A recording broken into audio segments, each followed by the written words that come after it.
नमस्कार दोस्तों, मैं आपका अपना गोपाल आप सभी का बहुत बहुत स्वागत करता हूं अपने इस खास कार्यक्रम गोपाल की चौपाल में। साथियों, आज मैं आपसे बात करना चाहता हूं वक्फ पर, कानून या कब्जा। मित्रों, क्या आप जानते हैं आपके मोहल्ले की कोई भी जमीन, स्कूल, मकबरा या कॉमर्शियल लैंड भी वक्फ की संपत्ति हो सकती है। अब आपके जहन में एक सवाल उठ रहा होगा कि आखिर ये वक्फ है क्या? तो हम आपको बता दें, वक्फ एक इस्लामिक व्यवस्था है जिसमें कोई व्यक्ति अपनी संपत्ति अल्लाह के नाम पर समाज के हित में समर्पित कर सकता है, जैसे कि मस्जिद, कब्रिस्तान या मदरसा या धार्मिक कार्यों में उपयोग हेतु कोई भी अन्य प्रॉपर्टी। लेकिन आज सवाल ये है कि क्या वक्फ की आड़ में जमीनों पर कब्जा हो रहा है? भारत में करीब 8 लाख से अधिक संपत्तियां वक्फ बोर्ड के अंतर्गत पंजीकृत हैं, जो दुनिया में सबसे ज्यादा हैं। इन संपत्तियों का प्रबंधन राज्य और केंद्र के वक्फ बोर्ड करते हैं। मगर सवाल ये है कि क्या हर मुसलमान को वक्फ से बराबर लाभ मिलता है? और क्या संविधान की नजर में वक्फ संस्थाएं पारदर्शी हैं? आज के एपिसोड में हम जानेंगे वक्फ का मतलब, उसका इतिहास, उसके फायदे और उससे जुड़े विवादों को। तो आइए सबसे पहले हम बात करते हैं वक्फ एक्ट 1954 की, जिसे हमने नाम दिया है सुधार या साजिश। गोपाल की चौपाल। साथियों, आजादी के बाद भारत को एक धर्मनिरपेक्ष राष्ट्र के तौर पर खड़ा करने की जिम्मेदारी जवाहरलाल नेहरू के कंधों पर थी। उन्हें देश के सभी समुदायों में विश्वास पैदा करना था। इसी क्रम में 1954 में संसद में लाया गया वक्फ एक्ट। इस एक्ट का उद्देश्य था मुस्लिम समुदाय की धार्मिक संपत्तियों को कानूनी सुरक्षा देना। नेहरू जी का यह मानना था कि इससे अल्पसंख्यकों के मन में भरोसा जगेगा और वे राष्ट्र निर्माण में सहभागी बनेंगे। नेहरू जी की मंशा भले ही एक समावेशी भारत की रही हो, लेकिन इस कानून के लागू होने के तरीके और बाद में राजनीति ने कई सवाल खड़े कर दिए। क्या पंडित नेहरू के धर्मनिरपेक्ष भारत की कल्पना में यह कानून संतुलित था, या फिर किसी विशेष समुदाय को विशेषाधिकार देने और वर्ग विशेष के तुष्टीकरण की शुरुआत थी? क्या किसी एक समुदाय विशेष के लिए इस तरह का एक्ट लाना धर्मनिरपेक्ष राष्ट्र के आत्मा पर चोट नहीं था? क्या इस देश में सिख, ईसाई, पारसी, बौद्ध इत्यादि भी अल्पसंख्यक निवासरत नहीं है? खैर छोड़िए, माना कि जवाहरलाल नेहरू ने एक दिशा दी, पर उस दिशा में चलने वालों ने रास्ता कितना सही चुना, यह एक सवाल है। मित्रों, समय के साथ इसमें कुछ बदलाव भी हुए, जिससे ये और मजबूत होते चला गया। इस एक्ट में चार चांद 1995 की नरसिम्हा राव की अगवानी में बनी कांग्रेस की सरकार ने लगाया। वक्फ एक्ट 1995, कानून या कब्जा? सवाल फिर से उठता है।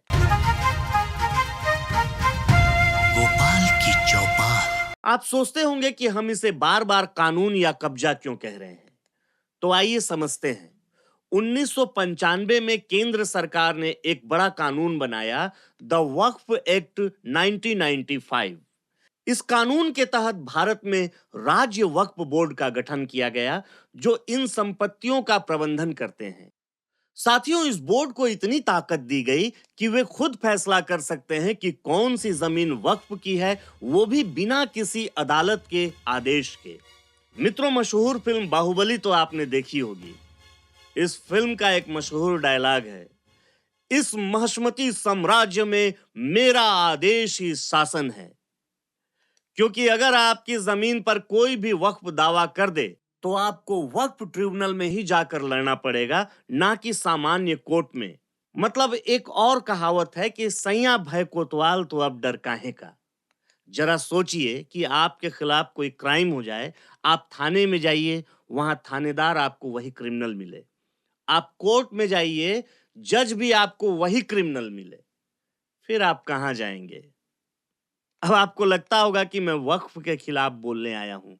अरे हुजूर, मैं वक्फ के खिलाफ बोलने नहीं आया हूं। वक्फ के खिलाफ तो खुद मुस्लिम समुदाय के कुछ रसूखदार और राजनैतिक लोग हैं, जो समय के साथ वक्फ की संपत्तियों पर कब्जा करते चले गए।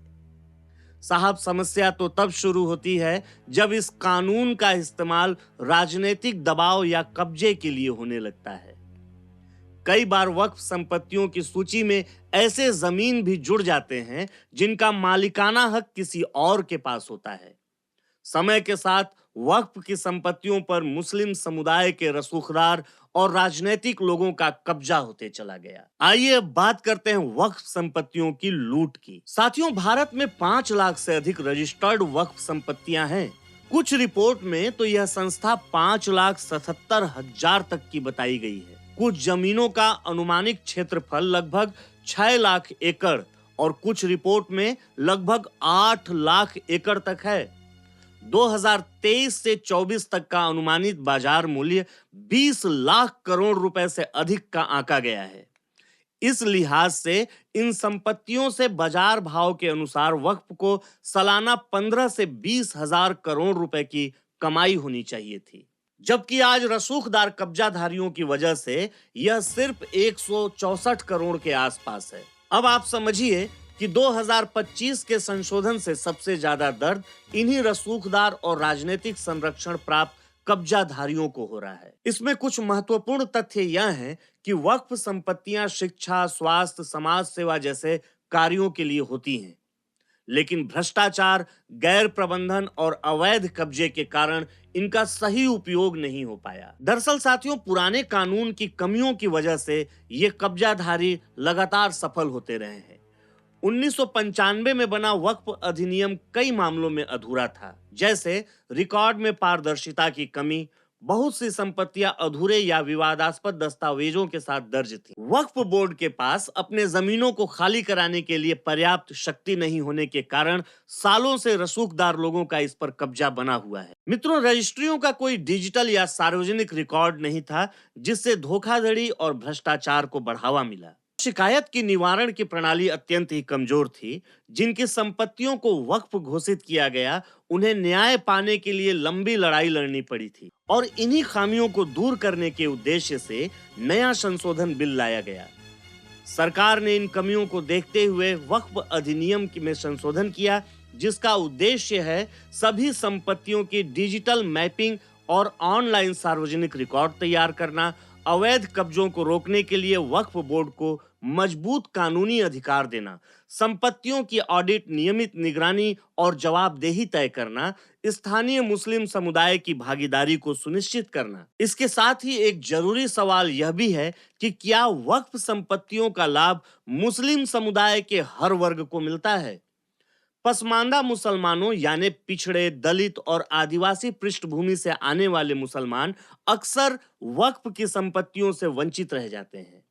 उनका यह आरोप है कि वक्फ संपत्तियों संस्थानों पर ऊंचे तबके का नियंत्रण है।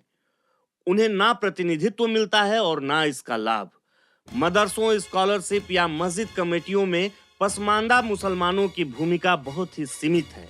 इसलिए मित्रों, अगर वक्फ व्यवस्था को न्यायपूर्ण बनाना है तो पसमानदा मुसलमानों को समान अवसर देना, समान अधिकार देना अत्यंत ही अनिवार्य है। मित्रों, सवाल तो यह भी है कि क्या वक्फ बोर्ड को इतनी शक्ति देना सही है कि वो बिना किसी अदालत के संपत्तियां वक्फ की घोषित कर सकें? क्या इससे निजी संपत्ति के अधिकार प्रभावित नहीं होते? और क्या इसी तरह की व्यवस्था अन्य धर्मों के लिए भी है? मित्रों, इसके साथ ही बंगाल और अन्य राज्यों में वक्फ से जुड़े कुछ घटनाएं, जैसे हिंदू संपत्तियों पर विवाद या स्थानीय टकराव भी सवाल खड़े करते हैं कि क्या यह बिल सभी वर्गों के लिए संतुलित है? मित्रों, वक्फ बिल का उद्देश्य धार्मिक संपत्तियों की रक्षा करना है, लेकिन इस उद्देश्य को हासिल करने के लिए जरूरी है कि सभी नागरिकों के मूल अधिकारों की रक्षा हो, पसमानदा मुसलमानों को बराबरी का प्रतिनिधित्व मिले, संपत्तियों का निष्पक्ष पारदर्शी प्रबंधन हो और कानून का धर्मनिरपेक्ष और संतुलित इस्तेमाल हो। तो साथियों, आज की बात मैं यही समाप्त करता हूं। आप सुन रहे थे गोपाल की चौपाल। अगर आपको यह पॉडकास्ट जानकारीपूर्ण लगा हो तो इसे शेयर करें और अपने विचार हमारे साथ साझा करें। मिलते हैं अगली कड़ी में एक और विषय, एक और दृष्टिकोण के साथ।